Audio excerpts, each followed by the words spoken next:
Welcome to the city of Oxford on this glorious fall day.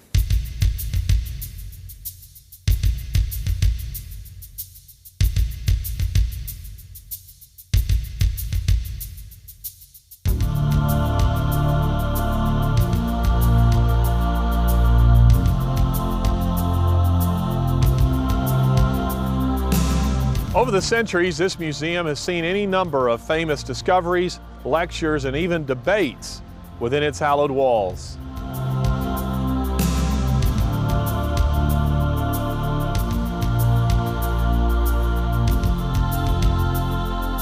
But one debate in particular remains ingrained on the public memory, and that's the encounter between the Bishop of Oxford, Samuel Wilberforce, and Thomas Huxley, who met here in 1860, 1 year after the publication of Darwin's Origin of Species, to debate man's common descent from the animal kingdom. And now in the 21st century, religion, and especially its relationship to science, is a topic that is hotter than ever. In just a short time, 500 people fortunate enough to have tickets will cram into this natural history museum to witness a historic debate on science, philosophy, and God. The protagonists are well suited to the task, Professors John Lennox and Richard Dawkins. John Lennox is a mathematician and philosopher of science, and Richard Dawkins, until recently, Charles Simonyi Chair for the Public Understanding of Science.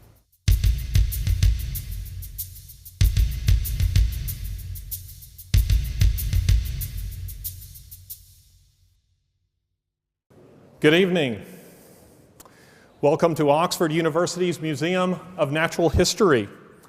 Tonight features a discussion between Professors Richard Dawkins and John Lennox, both of the University of Oxford. Now, this is not the first time that these two men have met. Indeed, they debated one another last autumn in Birmingham, Alabama.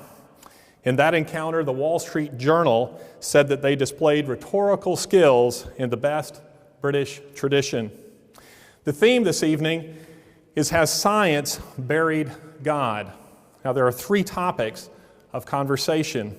First is the issue of science itself, gaps and faith and evidence and so forth. And then finally, they will move into the topic of morality and purpose. If there is no God, where does that leave us? Now, we'll give this discussion roughly 50 minutes, and then there will be a Q&A. We will be collecting questions from the seated area right here, and then submitting them to the two men on stage. This will take about 20 minutes or so. And then we invite the media to withdraw to the lecture room upstairs, where these two gentlemen will meet with you briefly before coming down for a book signing. So this will give those of you here in the audience an opportunity to purchase a book, to queue up, and to meet these men who are on the stage. Now, we do apologize for a lack of seating. You will agree with me, however, that this is a wonderful venue in terms of its beauty and its history. I should also note that there is no unauthorized photography or filming of any kind. And indeed, tonight's event is being filmed, so your presence is an acknowledgement that you understand that and that you are okay with that. We do encourage you to move around the gallery. There are still some places behind us here that you can see, and perhaps here also in the gallery. So do not crowd in these spaces here. We thank the museum. We thank Richard Dawkins and John Lennox for their willingness to participate. They're both very busy men. Richard has this week his Simonyi valedictory lecture, which is a very important lecture for him. This takes place on Thursday night at the Oxford Playhouse. Would you like to say a word or two about that? I've been in the Simonyi professorship for about 12 years. For the last 10 years, I've had an annual lecture by a distinguished scientist, which I have organized, and that is coming to an end this year because I'm giving it myself, no longer distinguished, and that's this Thursday. It'll be my farewell. It will be the 10th of the Simonyi lectures, and I hope it'll be a grand gala occasion. Unfortunately, it was sold out about 2 months ago, so I don't know why I'm plugging it really. But Well, that sounds very exciting, and John Lennox, you have been busy preparing a new edition of your book. That's right. The book's called God's Undertaker, Has Science Buried God?, which is in fact the title of our discussion this evening, and I'm trying to respond to comments people have made and to extend it a little bit. It'll come out with Lion Hudson, I hope, in the new year. Well, very good. Well, gentlemen, we will begin here, but first I want to remind you that we have to stay on schedule, and the T-Rex is actually mechanized. So if you get out of bounds, we do have men who will operate that. So we'll begin with Richard. Richard, the question as we begin is, has science buried God? Well, which God? I mean, we could take Einstein's God, which is not really a personal God at all, but which is a sort of poetic metaphor for the mystery, that which we don't understand about the universe. We could take a deist God, a sort of God of the physicists, a God of somebody like Paul Davies, who devised the laws of physics, God the mathematician, God who put together the cosmos in the first place and then sat back and watched everything happen. And that would be, the deist God would be one that I think it would be, one could make a reasonably respectable case for that, not a case that I would accept, but I think it is a serious discussion that we could have. The third kind of God is one of which there are thousands and thousands of varieties, Zeus and Thor and Apollo and Amun-Ra and Yahweh. And we don't actually need to go through all those because as Larry has said, I've encountered John Lennox before, and I know what the God he believes in, which is the Christian God. So we only have to talk about the Christian God. John Lennox is a scientist who believes that Jesus turned water into wine. A scientist who believes that Jesus somehow influenced all those molecules of H2O and introduced proteins and carbohydrates and tannins and alcohol and turned it into wine. He believes that Jesus walked on water. I had been accustomed to debating with sophisticated theologians, and I come across John Lennox, who is a scientist who believes in all those things. In particular, he believes that the creator of the universe, the God who devised the laws of physics, the laws of mathematics, the physical constants, who devised the parsecs of space, billions of light years of space, billions of years of time, that this paragon of physical science, this genius of mathematics, couldn't think of a better way to rid the world of sin than to come to this little speck of cosmic dust and have himself tortured and executed so that he could forgive himself. That is profoundly unscientific. Not only is it unscientific, it doesn't do justice to the grandeur of the universe. It's petty and small-minded, and that's the God that John Lennox believes in. Well, Richard, thank you for explaining so clearly, at least in part, what I believe. I'm glad to hear you say that you feel a good case could be made out, that there is rationality behind the universe. You said it's not something you personally accept. So you believe that this universe is just a freak accident. There's no mind behind it. And yet here you are with one of the best minds in the world. So you believe a number of things that I, as a scientist, find very difficult to believe. And we can certainly talk about my specific Christian faith later, but I confess to it absolutely. I think that there is a creator of the universe. He created it, but he's not just a force, he's a person. And we are persons created in his image. And you say that God becoming human and Christ dying on a cross and rising from the dead is petty. I think the exact opposite. It's not petty, because it deals seriously with the fundamental problem that I don't think atheism even begins to deal with, and that is the problem of our alienation with God. Of course, that makes no sense unless we believe in God. So I don't know how we should proceed. Perhaps the best way to start would be this. As a scientist, we both believe in the rational intelligibility of the universe. I believe the universe is rationally intelligible because there's a creator God behind it. Now, how do you account for the rational intelligibility of the universe? Well, John, you said that I believe that the universe is a freak accident, which is the opposite of what you believe. For many years, for many centuries indeed, it seemed perfectly obvious that it couldn't possibly be a freak accident because you only had to look at living creatures, the sort of magnificent diversity we see in this museum, and everything looks designed. And so it was clearly preposterous to suggest that it was due to any kind of freak accident. Darwin came along and showed that it's not actually a freak accident, but nor is it designed. There's a third way, which in the case of biology is evolution by natural selection, which produces a close imitation of something that is designed. It's not designed. We know that now. We understand how it happened. But it looks very designed. Now, the cosmos hasn't yet had its Darwin.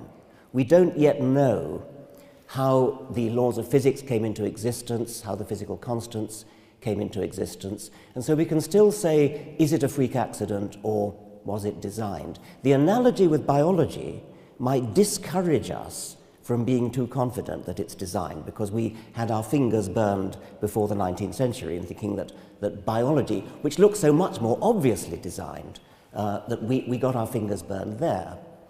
Now, in the case of the cosmos, freak accident or design, the point that I've made over and over again is that even if we don't understand how it came about, it's not helpful to postulate a creator, because the creator is the very kind of thing that needs an explanation.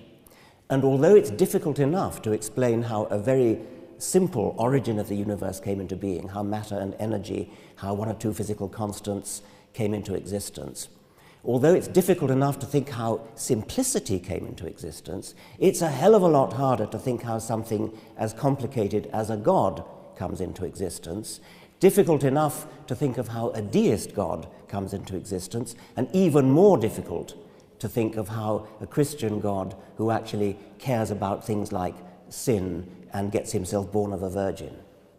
Well, there are 3 or 4 different issues there, aren't there? There's the question of what Darwin did and so on and so forth. But of course, as you have yourself admitted, as I understand it, Darwin didn't explain either the origin of life or the origin of the universe. And I would want to start there. You say we don't know how it came to be. But as scientists and cosmologists, physicists, we're studying it, and that very study and your own science assumes that the universe is rationally intelligible. Now, correct me if I'm wrong, but it seems to me that atheism is saying that the thoughts in our minds are in the end only the results of a mindless, unguided process. Now, if that is the case, it seems to me that it's very difficult to see how they could tell us anything that is true about ourselves. I think it was Steven Pinker who said, wasn't it, that evolution has to do with reproductive success and nothing to do with truth.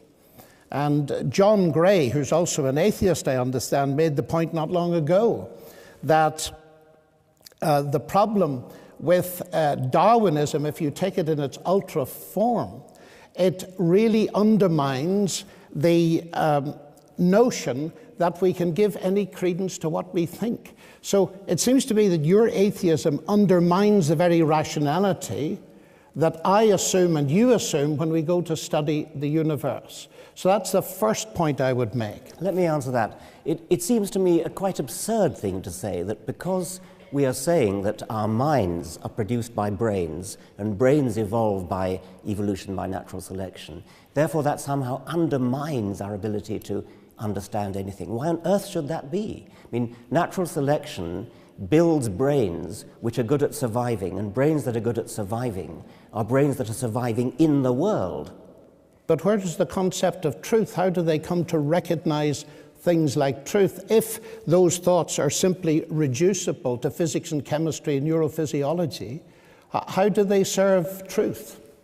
Truth is what happens. An animal that was attempting to survive and that didn't recognize truth or falsehood in some sense at whatever level is appropriate for the kind of survival that it has, it wouldn't survive. I mean, truth just means that you're living in the real world and you behave in the real world in such a way as things make sense in the real world. When you see a rock in your way, you don't go charging into it. You die if you did that. If you jumped over a cliff, you die.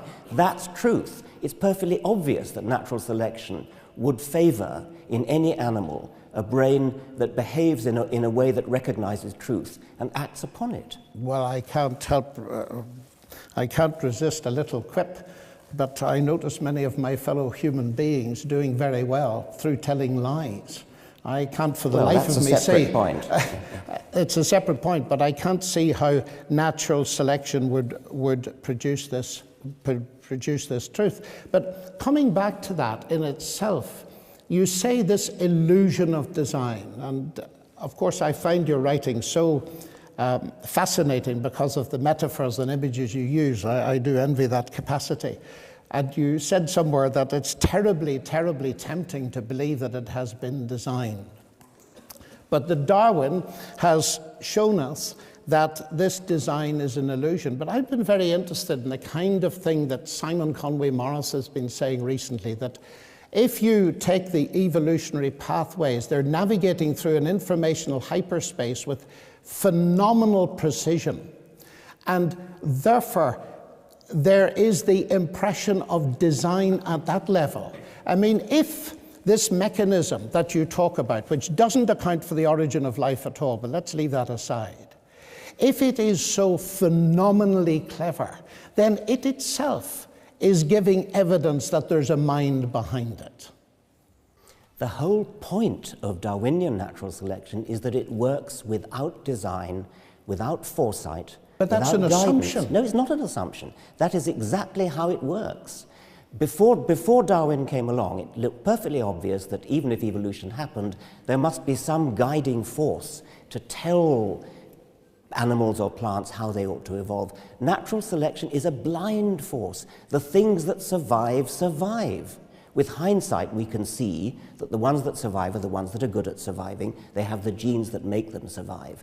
Simon Conway Morris would not deny that. He's got some kind of, well, actually, I rather share his view of convergent evolution. We both of us are perhaps on the extreme end of Darwinians in that we emphasize the power of natural selection to home in on particular ends. Particularly, if you look around the museum, you'll see animals, marsupial animals from Australia that uncannily resemble non-marsupial animals, and Simon and I are both extremely keen on that. But that's produced by natural selection, as he would say. Natural selection is a mechanical, blind, automatic force. It's not, I can't say it's not guided, but there's no need for it to be guided. The whole point is that it works without guidance. But it could be guided, or do you completely shut that out? I mean, why bother when you've got a perfectly good explanation that doesn't involve guidance? I mean, the point is, you use words like you use words like blind and automatic. This watch is blind and automatic, but it's been designed. The words themselves do not shut out that notion, and it seems to me that the impression I'm getting is that what's coming through is that the whole process is so sophisticated, it itself is giving evidence of a rational mind behind it. But am I understanding you right, that you say you deny that because you have an in-principle reason for denying it? That is, everything must, as far as you're concerned, go from the simple to the complex. And therefore, your major argument in the God Delusion, if I understand it right, is that God is, by definition, more complex than the thing you're explaining, so he's got to be explained. Is that right? That is a major point that I want to make. But let me go back to what you were saying before about guidance. When you drop a stone, it falls to the ground, and you as a scientist will explain that by gravity. you wouldn't dream of saying, oh, there must be a God pushing it down. That's exactly what you're in effect saying with respect to evolution. Oh, because we understand evolution in just the same kind of level as we, actually rather better level than we understand gravity. No, and this is a very important point, because I detected in many of your writings that you oppose God and science as explanations. When Newton discovered the law of gravity, he didn't say, marvelous, now I can know how it works, I don't need God. God is an explicator at the level of an agent, not a mechanism. So that we can study mechanisms in biology. The more sophisticated they are, the more that might well point towards an agent. You don't argue away the existence of an agent by showing that there is a mechanism. And I don't quite understand how you manage to get, if I understand you right, God and science as alternative explanations. Well, I think you do get rid of an agent if the agent is superfluous to the explanation. That when you're studying something that's happening, there may well be an agent, and it may, if you're watching a car driving along and avoiding obstacles and turning left and turning right, you say there is an agent controlling that car, and certainly there is, there's a driver. But if you don't need an agent to explain what's going on, and we don't in the case of biology, and we don't in the case of gravity. Of course, I accept that Newton was a theist. He lived in the 17th century and everybody was. But you don't need an agent. An agent is a superfluous explanation. It's a gratuitous grafting on of something that you don't need. Well, I find that unconvincing, because even if you accept the whole evolutionary paradigm, it depends on there being a fine-tuned universe. And that fine-tuned universe raises in itself very big questions as to the origin of the universe. Evolution doesn't deal with that. No, it doesn't. Nor does it deal with the origin of life. No, those are separate points. Those are separate points, but they're vastly major points. They are, yes. As long as we were dealing with evolution, I was talking about evolution. If you want to move on to talk about these other things, I'm happy to do so. I'd be very happy to move on, but the notion of things in principle going from simple to complex, and they must go that way, that seems to me to be your belief, your faith. Well, things must go from simple to complex, yes. No. I mean, if things go from simple to complex, we need an explanation. Yeah, we Natural do indeed. selection is an explanation for that. It's the explanation in the case of biology.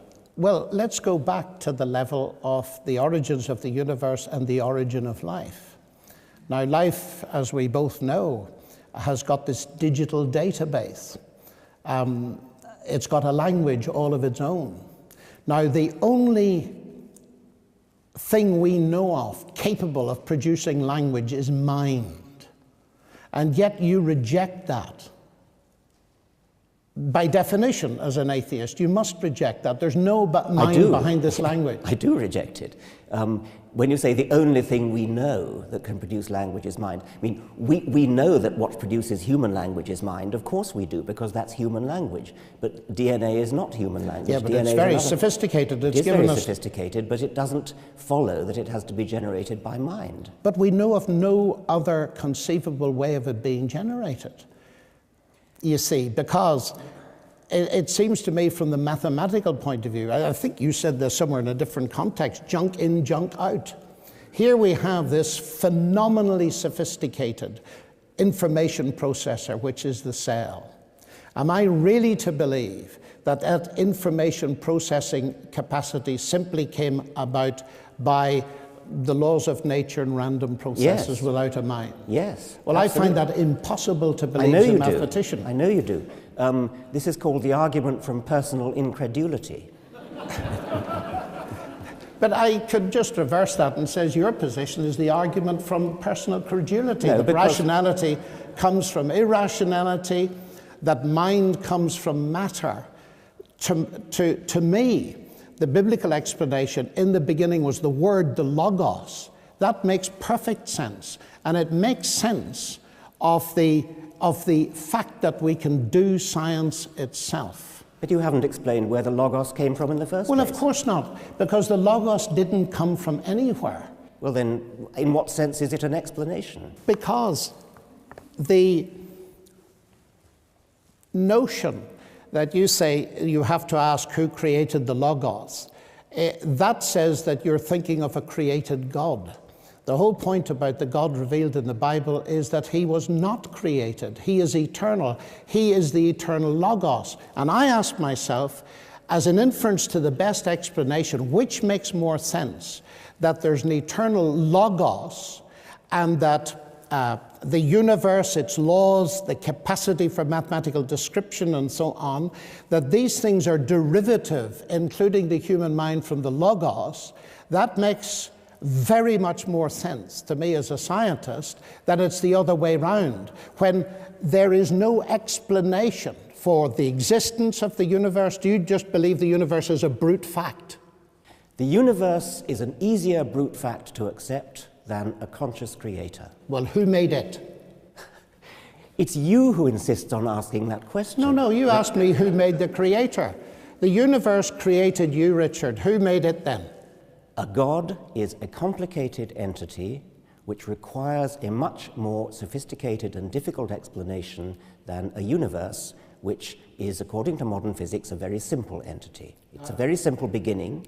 It's not a negligible beginning, but it's a very simple beginning. That has got to be easier to explain than something as complicated as a God. Yeah, you can't explain the existence of God, but I think you may have missed my question. I'm drawing a parallel.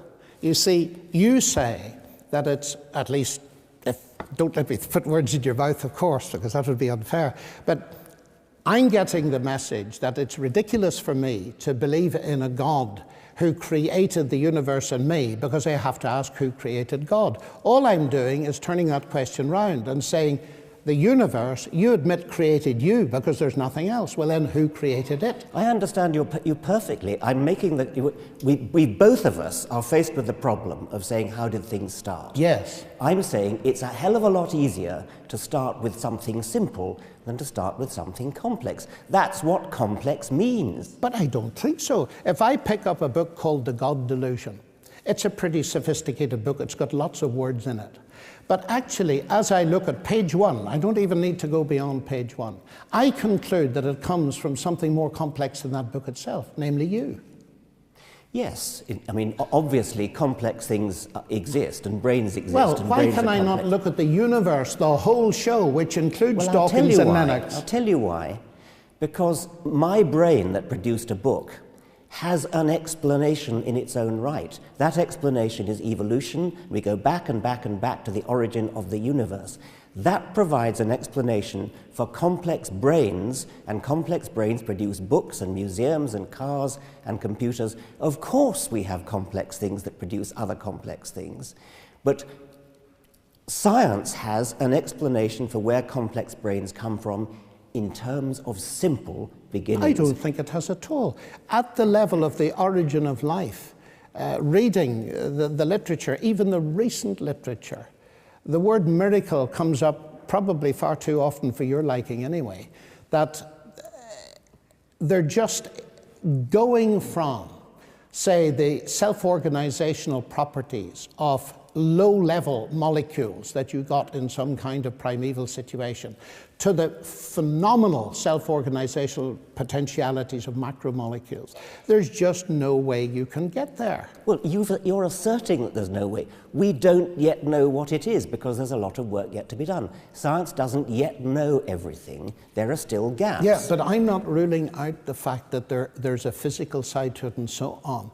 But it seems to me that the fact that the basic description of this ancient language, and it's a very ancient language of DNA, points much more arguably to the existence of a logos, a divine logos who started it, than the notion that it's going to be exhaustively explained in purely naturalistic terms. Because I would still go back to the point I made earlier, although I don't want to harp on it. This extreme reductionism removes from me the very rationality which we use to have the discussion. So that I'm not simply terribly tempted to believe it's all been designed. I believe it's all been designed, but that doesn't, and here's something else that I'd like to bring up in this, that doesn't stop science. I fear sometimes that your dichotomy, either God or science, might put some people off science because they'd prefer God, and that would be a pity. Well, you're hopping around from one topic to another, but so we could do the origin of life, we could do the idea of miracles, the idea that somehow my approach to science puts people off. But, okay, let's do the last one then. When you feel like it, you will smuggle in magic. You'll smuggle in magic for miracles in the Bible, you'll smuggle in magic for the origin of life. I can't explain the origin of life at the moment. I mean, nobody can, people are working on it. But you believe that it will have a naturalistic solution? Yes, I think that it is a cowardly cop-out to suggest that just because we don't yet understand something, therefore magic did it. Oh, well, I would agree with that. I mean, the God of the gaps idea. Well, but that's exactly what you're putting forward, the God of the gaps. You're saying, you're pointing to the origin of life, you're pointing to the origin of DNA and saying, oh, well, okay, Darwin's done everything after the origin of life, but he hasn't done the origin of life. No, that's the God of the gaps. I think what I'm saying here is that there may well be two kinds of gaps. That is, there are bad gaps that science closes. But could it not be that science can open some gaps? Now, what I mean by that is this.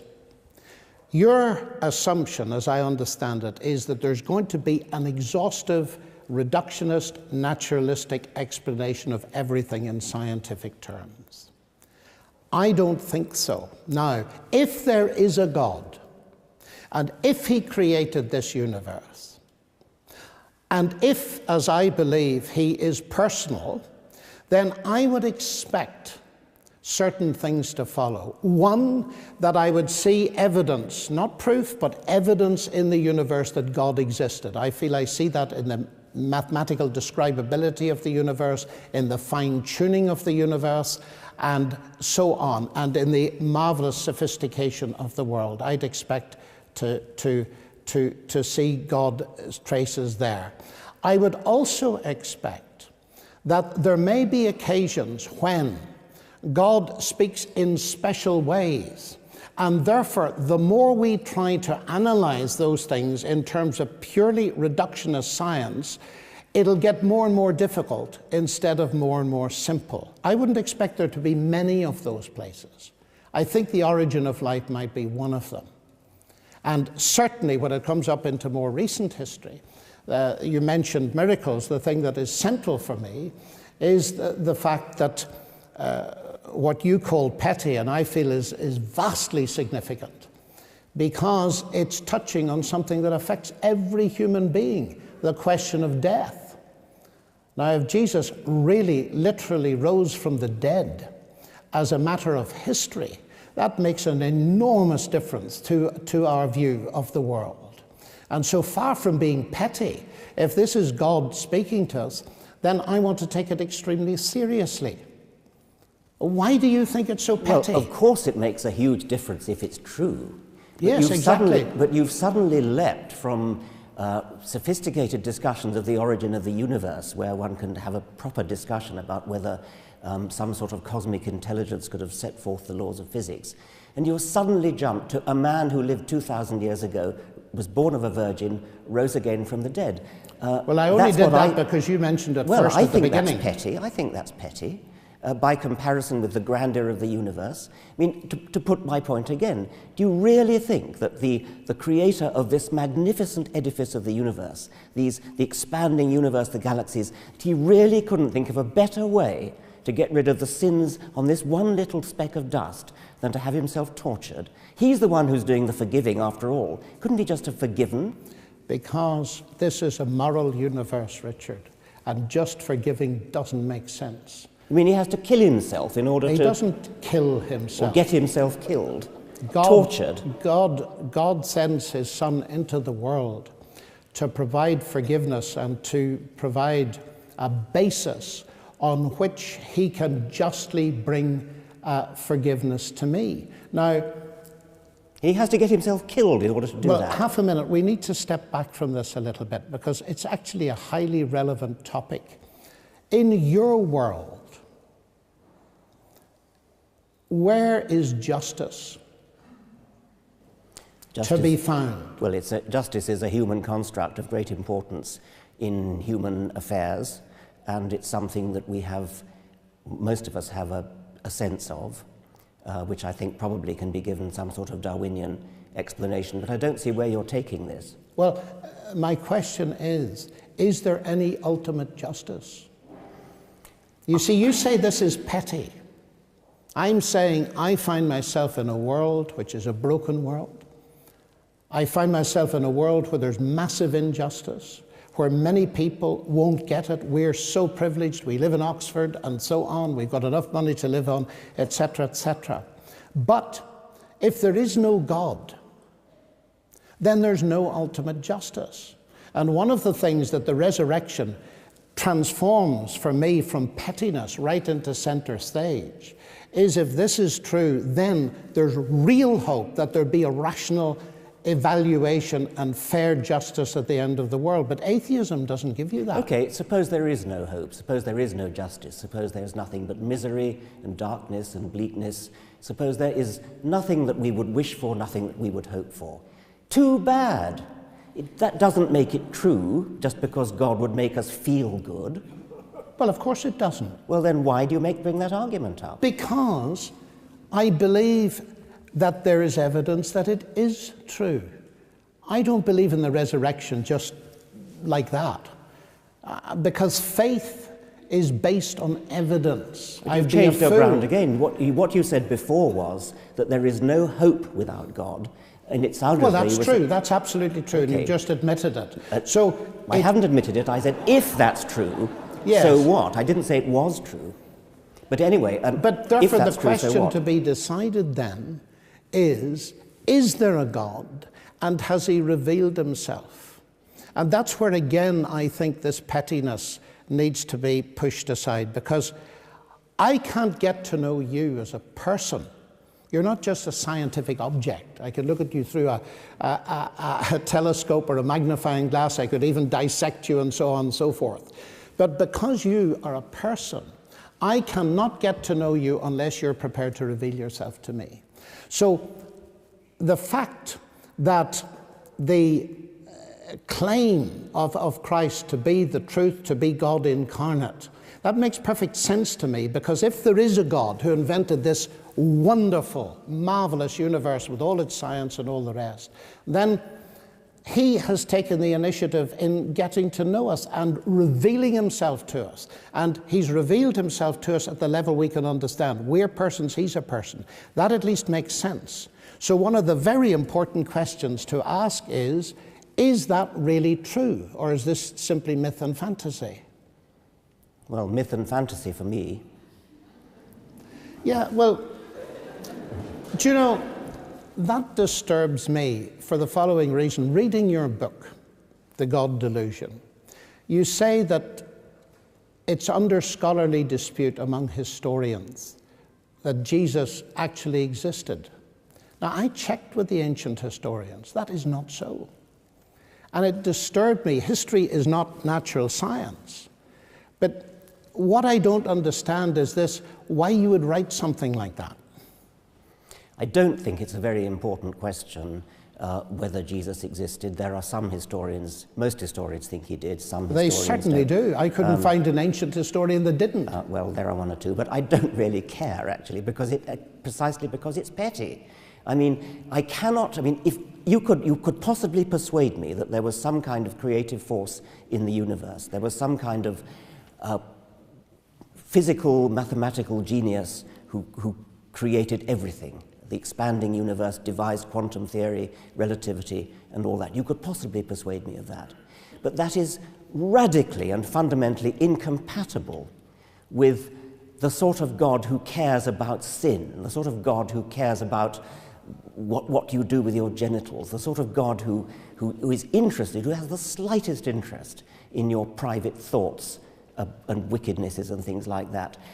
Surely you can see that a God who's grand enough to make the universe is not going to give a tuppenny cuss about what you're thinking about and your sins and things like that. So you think that morality is not important? Of course I don't think morality is not important. I'm Well, a human being. Sounds like you're saying it isn't important. I'm a human being, and I live in a society of human beings, and within a society of human beings, morality is of course important. But we are one of billions of planets on a huge scale, and a cosmic God who bothers about this kind of human scale is not the kind of God that is compatible with a scientific view of the universe. It's a medieval view. But do you think that size is the measure of importance? Incidentally, on a logarithmic scale, you're about halfway between the atom and the universe. So if God thinks in terms of logarithms, your point falls, I think. I mean, this is in a sense an emotional argument we've come into now. And I don't think so at all. I want to if I were going to respect a God, it would be the kind of God the sort of God that Carl Sagan might have worshipped, not the sort of medieval God who fusses about sin, the obsession with sin and righteousness and sort of, I keep coming back to this word petty, and I stand by it. Well, it's an image of God that I find strange in a way. I gather from the BBC today that you're promoting some advert on London buses, which is going to say something like, there probably is no God, so don't worry and enjoy your life. Now, I was very interested in that. Why don't worry? Do you associate the idea of God with worrying? I fought for a better slogan than that. This was something that was devised by a woman on the Guardian, and she wanted to raise money from £5 here, £5 there to put this advertisement on the London buses. I offered to match donations, and I said I'd rather change the slogan from there probably is no God to there almost certainly is no God. And I didn't want to say don't worry and enjoy your life. I wanted to say something like live your life to the full.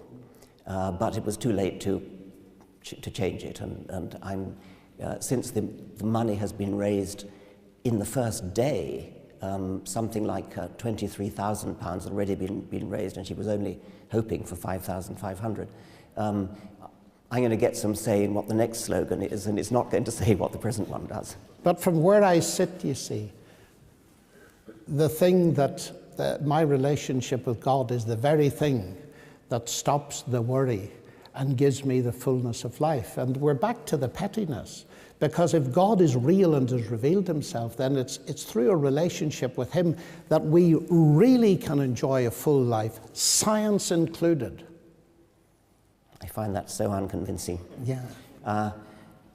I think there's something wonderful about standing up and facing up to a universe where we are increasing our understanding, and we throw away childhood obsessions, we throw away the sort of imaginary friend that comforts us when we're children, and we feel the need for some kind of parent figure to turn to.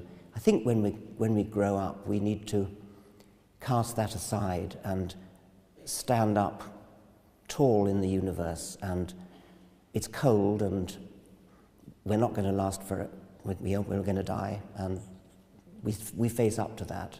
And I think that's a nobler way of getting through life than to pin your hopes on childhood illusions. But that all rests on the assumption that there's no God and they're childhood delusions. Yes, well, we have but to I look could at the invert evidence. that. That's a typical Freudian explanation, Yeah. but one's atheism could be exactly that. Yeah. A flight away from the reality that there is a God. So we're back to the question, inevitably. We need the evidence. We need the evidence. And what I'm suggesting to you is that we do have evidence. We have it in science, part of God's revelation. And I believe this building was probably dedicated to the glory of God. No, it wasn't actually. Wasn't it? No. All right. Okay. Rather the reverse. Well, Oxford University, Yes. where we That's get going back a few centuries yes, there. Yeah. The Lord is my light and my illumination is the base of it. And there was that wholeness of life. And it seems to me that by truncating everything and putting it into the science basket, so to speak, that I get the impression that you're not taking history really seriously. Otherwise, you'd interact with it. And I'm trying to get to the basis of why that is so, because you regard what Jesus has done and who he is as petty. And I find the contrast between standing tall in a silent and cold universe with no hope, believing that your moral sense must ultimately be illusion. You're crying for justice because most people will never get it, because death ends everything. The contrast between that and enjoying the friendship, the personal friendship of God, and knowing that ultimate justice will be done, is immense. Well, but the basic question is it true or not? Yeah, that is the basic question. It is completely irrelevant if it's comforting, if it gives you hope, if it gives you happiness. That has nothing to do with whether it's true. That I agree with entirely. So we need to know whether it's true. Yes. Now, when you look at history, and let's leave aside, maybe I alluded to the possibility that some historians think Jesus never existed. I take that back. Jesus existed. However, if you're going to say that Jesus was born of a virgin, that Jesus walked on water, that he turned water into wine, that is palpably anti-scientific. There is no evidence for that. And if there were, you would be, well, I mean, no, there simply isn't any evidence for that, and no scientist could possibly take the idea seriously. I can make it worse for you. I know you can. Because Jesus actually claimed to be the Logos that created the whole universe.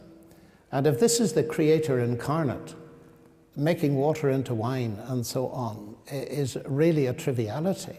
The more fundamental thing is the fact that he claimed to be and gave evidence that he was God. When you say it's anti-scientific, I don't think it's anti-scientific at all. Science cannot say that miracles do not occur. It can say they're highly improbable. But nobody is claiming that these things occurred by natural processes. They occurred because God fed his power in. Nor did the whole universe, if we look at it, occur in that sense by natural processes. God created it. We study all the natural processes within it. So when you say it's anti-scientific, I think it's not anti-scientific. What I mean by that is that if, and when doing science, we constantly have to keep in mind that at any moment there might be a little magic trick slipped in. That would completely nullify the whole enterprise of science. Oh, I agree with that. But well, you see, that's what you're allowing then. No, I'm not allowing that at all, because in order to recognize what the New Testament calls miracle, a special act of God, you must be living in a universe that has regularities and that we recognize them. I agree with you entirely. Otherwise you wouldn't notice the miracles. That's exactly true. Yeah. You wouldn't recognize if dead people were popping up all over the place. You wouldn't think it was very special. But the fact is you need two things, not one. You've got to have regularities which we call the laws of nature, although they're not causes. They're, in a sense, descriptions that we can use. You also need to be able to recognize those so that, for example, when Joseph discovered that his wife-to-be Mary was pregnant, he simply didn't believe her story. He was going to divorce her. He knew exactly where babies came from. He knew the regularity. It took very special convincing for him to realize that something extremely special had happened. But science cannot stop that. The question is, of course, did such a thing ever happen? And the central focus in the New Testament is not that, which is not so readily accessible to evidence, the virgin conception, but the resurrection of Christ. And ancient historians, and it has fascinated me recently going over it, ancient historians whose discipline is very venerable, and I'm not talking about Christian ancient historians, ancient historians, many of them, even at the skeptical end of the spectrum, say that the evidence for the resurrection of Christ is very powerful. The explosion of the Christian church from a non-proselytizing group of Jews in the first century, the empty tomb and all the rest of it, has even led Geza Vermeersch, who's one of the most distinguished ancient historians in Oxford, to say, yes, this tomb was empty, and hallucinations and this kind of explanation do not wash. So we have to ask ourselves, are we prepared to believe in historical testimony or not?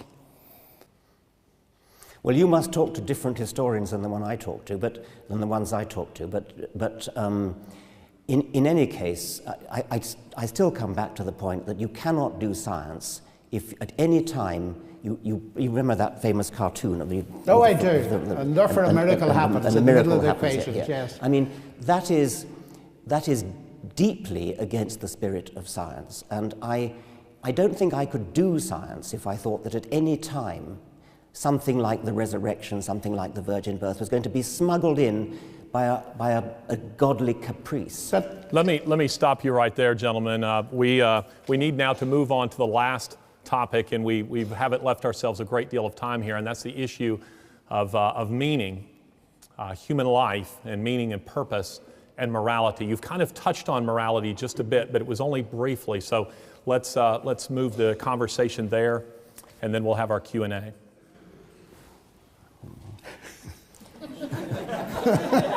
He's brought us to a complete stop, hasn't he? The T-Rex is warming up. Yeah. Well, we have talked a bit about we have morality. talked a bit about meaning too, haven't we? Really. Well, meaning is something which obviously scientists like to find, and we like to find meaning in things. We like to understand things, and as I said before, brains are selected to be functional, to work well in the real world. And one of the things that makes them work well from a survival point of view is to find meaning and correct meaning, to interpret the facts of the world in a way which fits in with what's going to happen next, for example. So you don't jump over a cliff because you understand the meaning of jumping over a cliff is that you're going to die. So meaning is something that human brains appreciate, and meaning is something that scientists appreciate in a more sophisticated way. So what is the ultimate meaning of life for you? The ultimate meaning of life depends on what you mean by it, obviously. Each one of us can make an ultimate meaning. Each one of us can have a private meaning, a purpose in our life, what we hope to achieve in our life. Or a biologist might say the ultimate meaning of life is the propagation of genes. That would be a very different kind of meaning. They're both true. I suppose the basic question for me here is, what is the nature of ultimate reality? If ultimate reality is simply the universe, in some sense, or multiverse, that's one thing. And I am at a loss to understand how you get from simple atoms, elementary particles, and so on, to a brain, let alone a mind, the I, the person. And we don't understand what consciousness is, and so on. I don't begin to see, and I don't think scientists begin to see, how you can get to something that even understands the concept of meaning. But I can understand it if behind the universe, the ultimate reality is not impersonal matter and energy that somehow has produced all this stuff bottom up. I can understand it if it's top down, as well as partly bottom up, and that is that there is a God who is personal, who is good, who is the source of life and meaning, and who reaches out to me as a person, and who, in fact, far from stopping me doing science, encourages the development of the mind that he has given me. And so meaning to me has all kinds of dimensions, as you would agree with, in my family, with my wife and my children and my work and so on. But it's not bounded by the 70 years and 10. It's not bounded by the death of the universe either. It's got an expanding horizon of hope. And that, to me, is the only thing that is worthy of the God that created this vast cosmos. That our lives are not going to be extinguished just like that. There is a beyond. And I can walk with confidence into that beyond because I have a real relationship that's got a firm basis with the God who invented it all. And therefore, it seems to me that the meaning given by atheism and reductionism is very, very tiny. Now, of course, you'll come back immediately and say it's a question of truth. Of course, it's a question of truth. But at least we can have a look at the different kinds of worlds that we represent. Because that business of it's tempting, it is terribly tempting. Do you ever get terribly tempted to believe that there is a God and that the kind of thing I'm saying is true? I've said to you already that there are many things that would be very nice about it, but as you've just repeated, it doesn't make it true. No, it doesn't. I mean, you think you're going to survive your own death, I gather. Yes, I do. Yeah. I mean, but so you think that even though your brain dies, something else... I mean, at what point in evolution did that remarkable faculty emerge? I haven't a notion. It's part of God has created human beings in his image. What on earth does that mean? In his image? Do you think he looks like us? No, no. Well, what that we have personality, that it's an anthropomorphism. But we are persons. God is a person, and therefore we can relate to him. That's what the whole business is about. A person? Was Homo erectus a person? Well, I can't decide by looking at fossils whether it was a person or not. But do you think it happened gradually? Person. Do you think it happened gradually? I mean, or was there a moment when a child was born that was a person and its parents weren't? My own feeling is that there was a point when God did something special, but it would be very hard to detect that from any scientific investigation. So God suddenly kind of dived into the evolutionary process and said, right, from now on they're going to be persons. Well, whether he dived into an evolutionary process or did it specially is an open question. I do believe in evolution as far as Darwin saw it, the variation and modification that we've been talking about. I'm not actually sure, but this is a vast topic now to begin. Gentlemen, I think we digress. Yeah. Okay. The issue again is purpose. I want to hear that ending. I want to hear whether he believes in evolution. Well, I've said that I believe in what Darwin observed, but I'm not sure that the mechanism of mutation and natural selection can bear all the weight that's put on it. For example, producing consciousness and so on. I think there may be several points in the history of the universe where God did something special. But I'm not going to be over dogmatic on that tonight because those aren't the places where I rest my faith in God. Sorry, Mr. Chairman. No, again, we still have a few minutes, but we're discussing this issue. Do you feel that you've discussed sufficiently the issues of purpose, human purpose? You're actually giving a lecture on that in 2 days. And also the issue of morality. Are you comfortable that you've discussed that? Yeah, I think we should go to questions. Okay. Well, very good. Yes? Yeah, that's fine. Yeah. Okay, the first question is for Dr. Lennox, and it is, Professor Lennox. How do you explain the similarities between organized religions, and why do you feel that the Christian faith is in some way more viable than the others? That's a question for me? Yes, indeed. How do I explain the similarities between organized religions? I think that when we look around the world, there are various aspects to any given religion. And one of the very important ones is the moral aspect. And as has been pointed out by many people, if you look around the world, you find a common moral pool. In fact, you mentioned this in your book. A common moral pool that people of all faiths or none will respond very similarly to the same kind of moral questions. Now, to me, the explanation for that is the one I've just given, that each person is a moral being made in the image of God. And therefore, as I look around the world, I would expect, whether people believe in God or not, that they've a roughly similar morality. So there are similarities at that level. But then you will get very big differences when it comes particularly to the question of the basis for a relationship with God.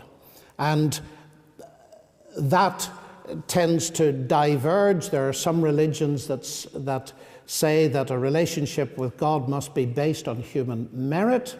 And as many probably know, Christianity says the exact opposite, that the relationship with God comes through trusting Christ, because of what he did through his cross and resurrection, and is not merit but is a gift. I don't know whether you want me to expand further on that, but that's basically you've got a bit of time. Both of you do. If you what you was can the take second part of the question again? Just What's so repeat. special about Christianity? Yes. What distinguishes Christianity? Why do you feel that the Christian faith is in some way more viable than the other religions? I see. Well, I think for me the question is, very aware of Richard sitting here to my right, is whether it's true or not. And Christ claimed to be the way, the truth, and the life, and either that's absurd nonsense or else it's true. Now, I'm convinced it is true. Why is it true? Well, if we take the three great monotheistic religions and their attitude to Christ, we'll find that one of them believes that he died and didn't rise, the other believes that he didn't die, and Christianity believes that he both died and rose again. Now, that's something that I feel that we can access by history. The second point is this, and it's probably the most important point. It's that it seems to me in a way that Christianity is not competing with other religions. Let me try and explain that. Because as I understand the New Testament, what Christ offers me is something that no other religion offers me. Many religions offer me a path, a moral path to follow, which may be excellent. But what Christianity offers me is a radical diagnosis, which some people react against. The fact that I find myself disjointed, I find myself, I don't even keep my own standards and so on. And I find also that the relationship with God has been broken, and there is need for repair, there's need for forgiveness. Now, in Christ, in his death and resurrection, I find that there's an adequate basis for forgiveness so that I can be certain of my relationship with God and know it. Now, I don't find that anywhere else. I find wonderful morality and all the rest of it. And I think it's very important that we respect people of other faiths. But if you ask me what makes the difference, that's the central one. There are many others. Okay. To Professor Dawkins, do you think that there is no purpose in religion? No purpose in religion. Well, as I said before, individuals have purposes, and many individuals have purposes that are deeply shot through, sometimes literally, with religion. There are people in the world, very large numbers of people, whose entire life is guided by religion. Everything they do is guided by religion. So the answer, of course, is yes, there are purposes in religion. I think that it is a tragedy that people waste their lives devoting it to such fanciful, imaginary purposes, but I can't deny that they do. Over to Professor Lennox. If we accept that an omnipotent designer is responsible for our existence, then how do you explain the deficiencies in our design?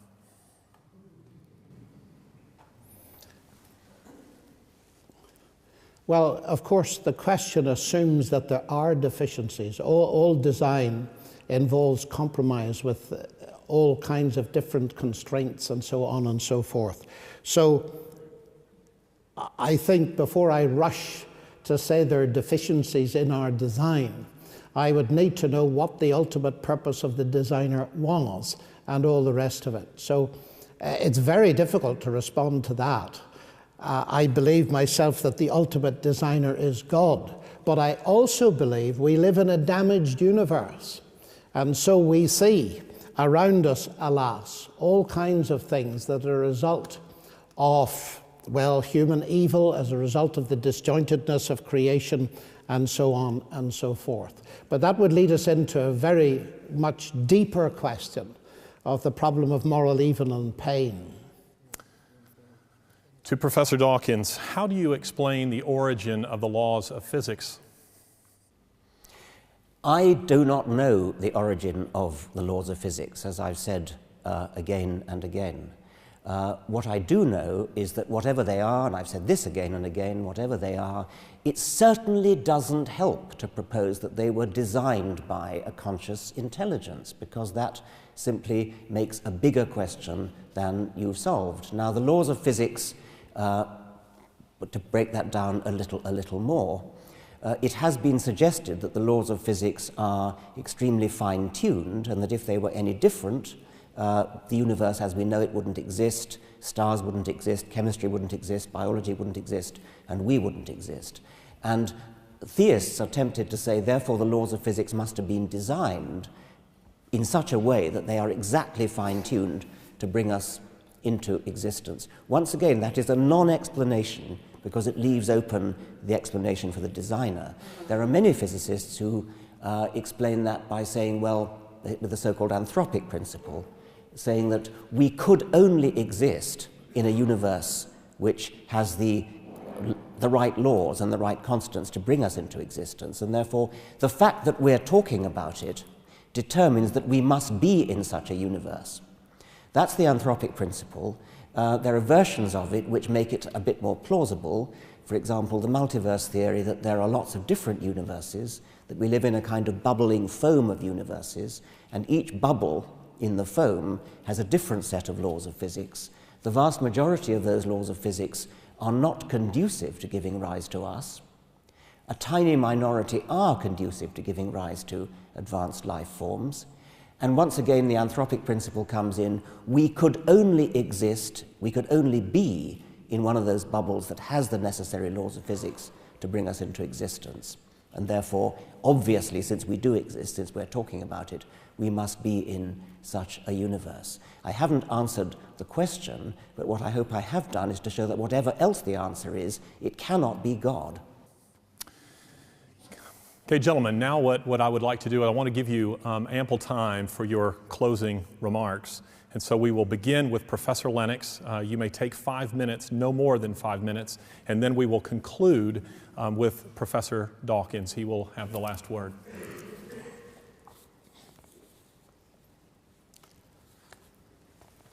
Has science buried God? I think not. Science arose in the 16th and 17th centuries, a meteoric rise that historians of science have looked at and come to the conclusion that one of the main motors driving the rise of science was faith in God.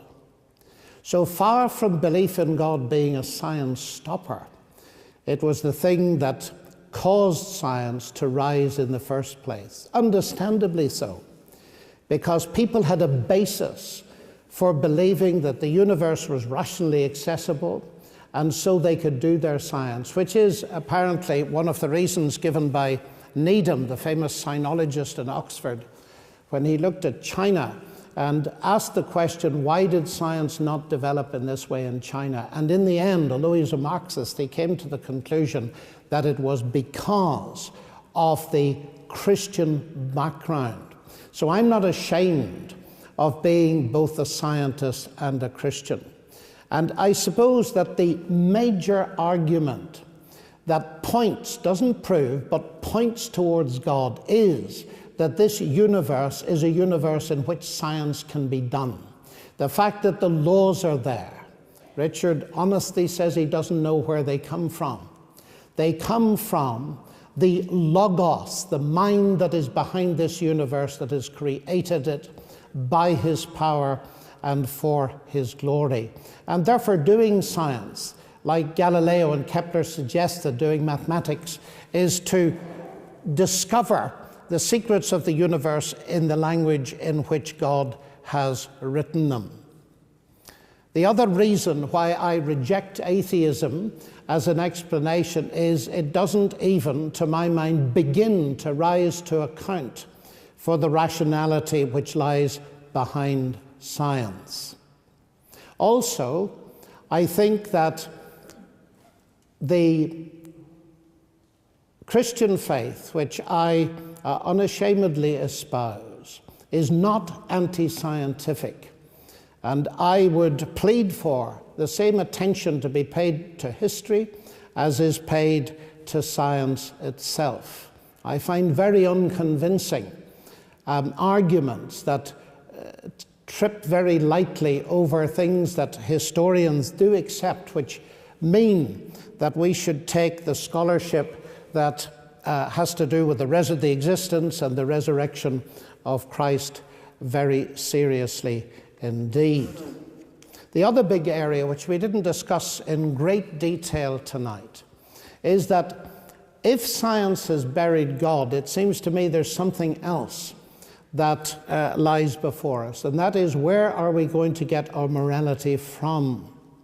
Because Richard has written in one of his books that the universe is just like we'd expect to find it. If at bottom there's no good, there's no evil, there's no justice. DNA just is, and we dance to its music. That seems to me to be a frightfully deterministic universe. And it troubles me to this extent, because it seems to me that on the one hand, the new atheists, of which Richard is a leader in the world, are trying in a way to hold on to the values that were given to them by Christianity, actually. And I would like to emphasize that, because in many of these books, nothing good is said about religion. But Jürgen Habermas, who's not a Christian, of course, recently said that the foundations of our legal system and our education and our morality in Europe are based on Christianity. Everything else is postmodern chatter.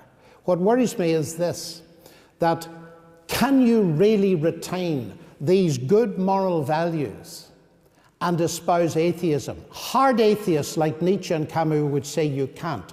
Eventually it will lead to madness. And some people are suggesting that that is actually what's going to happen. And I have a question for Richard Dawkins. Is his world the world of Peter Singer, where in the end moral values get so eroded by a naturalistic framework that Peter Singer can say a newborn baby is of no more value than a pig or a dog or a chimpanzee? Is that the world to which the new atheism is leading us?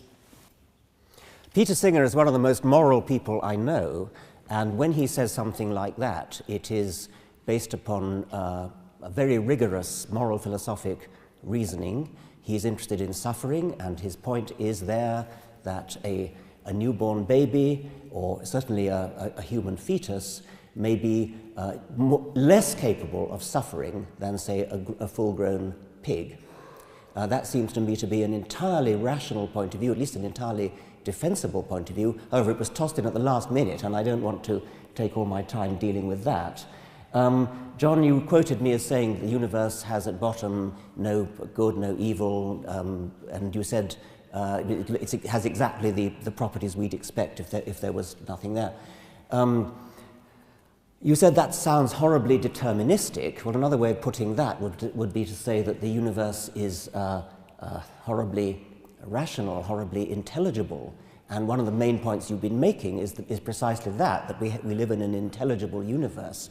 And that's one of the things that we need to explain, and you think it needs a God in order to explain it. What I would like to know is, what would an unintelligible universe look like? How could any creature live as we live? How could any creature have evolved and survived in a universe that didn't have that kind of mathematical intelligibility? It's the anthropic principle again. Just as we could only be living in a universe that has stars, because you need stars to make molecules, so we could only have survived in a universe where there is rationality. I cannot conceive of what an irrational, unlawful universe would look like. Now, science doesn't know everything. So it's one of the glories of science that we know what we don't know, and we work on what we don't know, try to shrink what we don't know. It's hard work. We don't cop out by saying, oh, well, if you come to a difficult problem, magic must have done it, or God must have done it. No, we don't say that. We say, right, that's a problem to be solved. It may not be solved this century, it may be solved in the following century, or the one after that. But we don't just lie down and give up and say, oh, well, it must be magic because we don't yet understand it. I would hold up Darwin as a model for the whole of science, Because before Darwin came along, the whole of life, the complexity of life, the beauty of life, the elegance of life, the apparent design of life looked like magic. And everybody thought it was magic.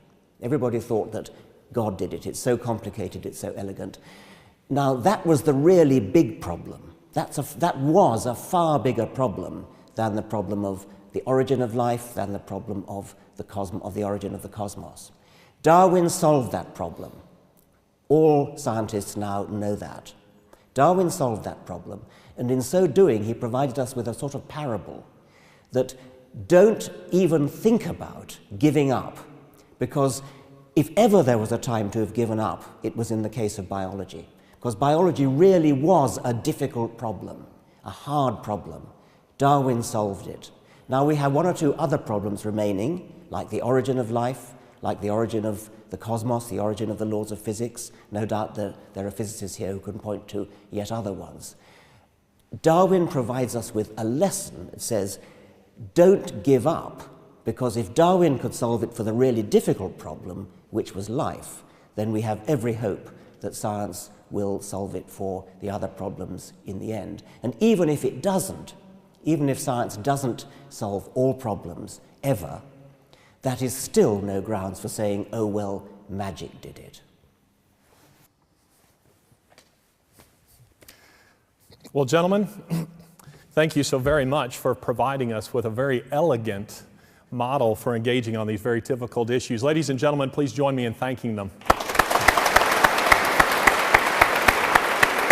Thanks, Richard.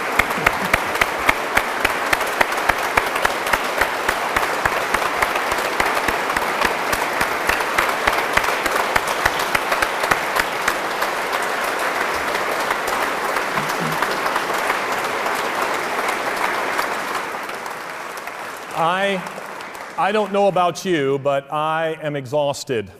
I have been riveted listening to the two of you, and now what we're going to do, we invite members of the media to retire to, I believe there's a room up here where these two men will meet with you briefly. We invite the rest of you to queue up if you'd like to buy a book and have it signed by the two of them. I don't think there will be time to have all books signed. Nonetheless, they will sign as many as they can before they go to another engagement. Thank you so much for coming.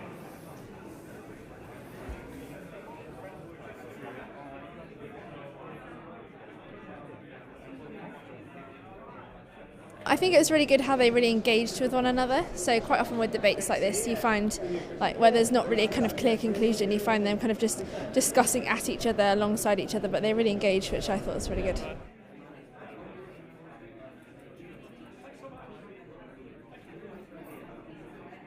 Well, I think it was really balanced. I honestly could say I don't think there was a winner in it. I thought they both brought really great arguments, and I thought they both put forward their arguments very well, very coherent. They both respected one another, which is brilliant.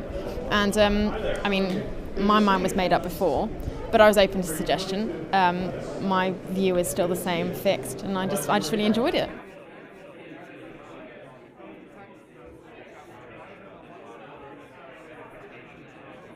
With her, I think they were both pretty coherent. There were a few contradictions here and there from both sides, but on the whole it was a very good debate, and both sides of the argument I felt were put forward in the strongest way they could have been. What I found interesting was that actually, despite all these kind of scientific arguments, a lot of it comes down to like whether Jesus existed or not. And actually I found it interesting how Dawkins went, okay, Jesus did exist. Like that's quite a retreat from his previous position, you know. So I think that's quite significant in itself that he said that.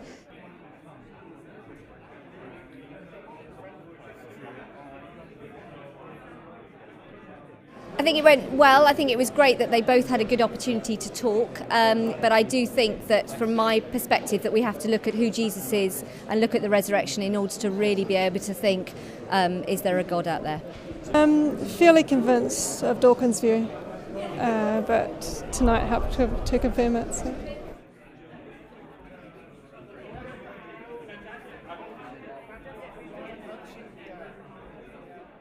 Yeah, I thought it was entertaining as well. I was a bit disappointed by the arguments that Lennox put forward, because I was hoping for something a bit more challenging from the Christian perspective, since a lot of his arguments I've seen elsewhere that have been refuted and things. And I thought they both were a bit too polite, maybe, and didn't really sort of get down to it. But it's still really entertaining, and it was, great to see Dawkins, especially now he's such a big sort of TV personality. I think John Lennox really had a very good answer, very strong message, based in lots of truth and facts, and I think that he came over as the more authoritative person this evening. Really enjoyed it.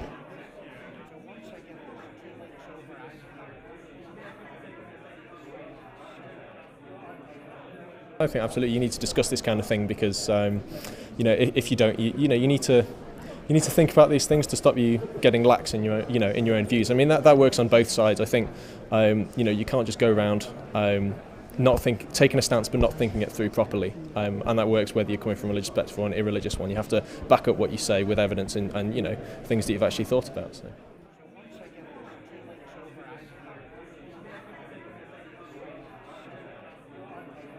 Either God exists or he doesn't, and I agree with you about that. The great thing about the two of us is that we can at least talk, because neither of us is a postmodern relativist. Isn't that right? We do. Well, I'll say it again, just see that we agree about something, but it's actually a very important something.